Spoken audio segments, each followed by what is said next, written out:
करायचं काय? खाली डोकं वरती पाय. या काँग्रेस नेत्याच्या बैलाला रे.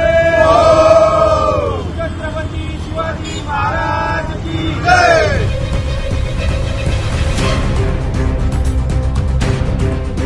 मालेगाव बॉम्बस्फोट प्रकरणाच्या निकालाविषयी माध्यमांवर प्रतिक्रिया देताना सनातन धर्माविषयी बेताल वक्तव्य करणाऱ्या माजी मुख्यमंत्री पृथ्वीराज चव्हाण यांच्या प्रतिमेला युवा सेनेच्या वतीने जोडे मारो आंदोलन करण्यात आलं आहे। यावेळी त्यांच्या विरोधात जोरदार घोषणाबाजी देखील करण्यात आली। पृथ्वीराज चव्हाण यांनी केलेल्या वक्तव्याबाबत तात्काळ सनातन धर्माची माफी मागावी, अन्यथा महाराष्ट्रात फिरू न देण्याचा इशारा युवा सेनेने दिला आहे। यावेळी युवा सेनेचे महानगर प्रमुख योगेश मराठे, अमित खंडेलवाल, शिवसेना सोशल मीडियाचे प्रसाद महाले, शुभम ठाकूर, कल्पेश चौधरी, चेतन धामेचा, देवा गायकवाड, नितीन धनगर, वेदांत करणे, प्रवीण मराठे, सागर धिवरे यांच्यासह पदाधिकारी मोठ्या संख्येने उपस्थित होते।